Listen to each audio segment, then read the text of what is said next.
এক্ষেত্রে আপনাদেরকে একটা মাসালা বলি, গুরুত্বপূর্ণ যে মাসালা। নিয়তের ক্ষেত্রে আমাদের আগের যে সমস্ত ভাইয়েরা আছেন যারা মনে করেন যে না মুসল্লা দাঁড়ায় আমাকে নিয়ত করতেই হবে, নয়তো নামাজটা হবে না, তাদের সমস্যাটা কি হয়? সব সময় তো আর ইমামের সাথে আমরা নামাজটা পাই না। ধরেন ইমাম সাহেব রুকুতে চলে গেছেন, এমন সময় আমি দৌড়ে মসজিদে আসলাম, যদিও দৌড়ে আসার নিয়ম নাই, নিয়ম হলো আস্তে আস্তে আসা। হ্যাঁ, আইসা আমি ইমাম সাহেবকে রুকুতে পাইলাম। এখন আল্লাহ রাসূল সাল্লাল্লাহু আলাইহি ওয়াসাল্লাম বলেন যে ব্যক্তি রুকু পাইলো সে যেন নামাজ পাইলো, আর যে রুকু পাইলো না সে কি পাইলো না। এটা হাদিস। এই হাদিস অনুযায়ী ওলামায়ে কেরামগণ বলেন যে কোন ব্যক্তি নামাজ পড়তে হলে রুকু পাইতে হবে। এখন আমি আয়েশা দেখলাম ইমাম সাহেব রুকুতে আছেন, আমি এখন দাঁড়ায় দাঁড়ায় নিয়ত করতেছি, আরবি নিয়ত অথবা বাংলা নিয়ত। দাঁড়ায় দাঁড়ায় নিয়ত করতে করতে ইমাম সাহেব রুকু থেকে উঠে গেছেন না, আমার নিয়ত শেষ হয়েছে আর ইমাম সাহেব রুকু কি শেষ, তখন আমি আবার রুকুতে গেলাম। নামাজটা হবে কি হবে না? হবে না। এই জন্য আমি আগে যে নিয়ত করে আসছি যথেষ্ট, নিয়ত হয়ে গেছে, আলহামদুলিল্লাহ। আরেকটা ভুল এই ক্ষেত্রে আমরা করি, ধরেন তাড়াহুড়া করে আসছি তো আমাদের মাসালা জানা আছে রুকু পেলে নামাজ হয় আর রুকু না পেলে নামাজ হয় না। তখন আমরা তাড়াহুড়া করে আসে যখন রুকুতে পাইছি সাথে সাথে আল্লাহু আকবার বললে রুকুতে চলে গেছি, সময় কম, ইমাম সাহেব রুকু থেকে উঠে যাবো। তখন তাড়াহুড়া করতে গিয়ে আমি কি করছি, ইমাম সাহেব রুকুতে আছেন, আমিও আল্লাহু আকবার বলে কোথায় চলে গেছি? রুকুতে চলে গেছি। অথচ এখানে এতটুকু পড়ার কারণে আমার পরবর্তীতে সমস্ত নামাজ বাদ। কেন বাদ? কারণ নামাজ শুরু করার জন্য তাকবীরে তাহরিমা বলা ফরজ। তাকবীরে তাহরিমা বলা কি ফরজ, আর সুন্নতের ডিফারেন্সটা বুঝাই দেই।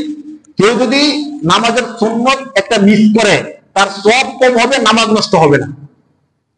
এই যে রুকুর যে তাকবীর সুবহান রাব্বিল আলা আযীম এগুলো না বললে সওয়াব কম হবে, নামাজ নষ্ট হবে না। কিন্তু ফরজ যদি কেউ একটাও ছেড়ে দেয় ইচ্ছায় অথবা অনিচ্ছায়, তার নামাজটা বাতিল। এই ক্ষেত্রে তাকবীরে তাহরিমা শুরুতে যা আল্লাহু আকবার বলে আমরা নিয়ত বাঁধি, হাত বাঁধি, এই হাত বাঁধাটা কি ফরজ, মানে প্রথম যে তাকবীরটা বলি এই তাকবীরটা বলা কি ফরজ। এখন আমি যে আল্লাহু আকবার বলে রুকুতে চলে গেলাম, এই তাকবীরটা কিসের? এটাকে আমার তাকবীরে তাহরিমার জন্য দিলাম নাকি রুকুর জন্য দিলাম?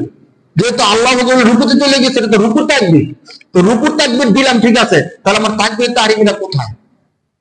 তো তাকবীরে তাহরিমা নাই, ফলাফল তো তাকবীরে তাহরিমা না থাকার কারণে রুকুর তাকবীর আছে, এজন্য আমার নামাজটা কি? আর পরবর্তীতে আমি কষ্ট করে নামাজ পড়ছি, আসছি, সবকিছু করছি, আমার নামাজটা হলো না, আমি করবোটা কি? এজন্য তখন কোনো কিছু না করে নিয়ত করে আসছি, আলহামদুলিল্লাহ বাড়ি থেকে আসতেছি করতেছি সমস্যা নাই, তখন আমি প্রথমে ইমাম সাহেব রুকুতে আছেন, সময় কম, আমি শুধু আল্লাহু আকবার বলে হাত বাঁধবো, বাঁধছি, সাথে সাথে আবার আল্লাহু আকবার বলে কোথায় চলে যাবো? ইমাম সাহেবের সাথে রুকুতে চলে যাবো, আমার নামাজটা হয়েছে। এতটুকুর কারণে কিন্তু আমাদের অনেকের নামাজটা হয় না, খেয়াল করি না, মনে করি রুকুতে তো গেলাম। বাকি এই ক্ষেত্রে আমরা সব সময় খেয়াল করবো ইমাম সাহেবকে আমরা রুকুতে পাইছি কি পাইছি না। ইমাম সাহেব যদি রুকু থেকে উঠে যান, আমি নিজে নিজে আবার রুকুতে যাই, তখন কিন্তু আমার নামাজটা পাওয়া হলো না ভাই। হ্যাঁ, এই ক্ষেত্রে দেখতে হবে যে আমি অন্তত রুকুতে যাওয়ার পরে একবার সুবহান রাব্বিল আযীম বলতে পারছি কিনা, তখন বোঝা যাবে আমি ইমাম সাহেবকে পাইছি। যদি বলতে নাও পারেন, ইমাম সাহেব রুকুতে ছিল তখন আমি রুকুতে গেছি, তখন নামাজটা হবে। বাকি আপনি আসছেন আসে দেখছেন ইমাম সাহেব রুকুতে উঠে গেছে গা, তখন আপনি রুকুতে গেছেন, তখন আমাদের নামাজটা হয় না। এই মাসালাগুলো কেন বলতেছি, এত কষ্ট করে আসার পরে সবকিছু করলাম কিন্তু আমার নামাজটা হইল না, তখন তো কোনো ফায়দাই নাই ভাই। এমন করে যদি আমি 10 বছর নামাজ পড়ি, 10 বছরের নামাজটাই মিস হয়ে গেল। একক তো নামাজ কেন আমার থেকে মিস হতো? শুধু মাসালা না জানার কারণে। আমাদের কাজটা কি হবে? আমরা যখন আসবো, আসার পর দেখবো ইমাম সাহেব রুকুতে আছেন, যদি দাঁড়ায় থাকে তখন তো আমরা তাকবীর তাহরিমা বলি সবাই।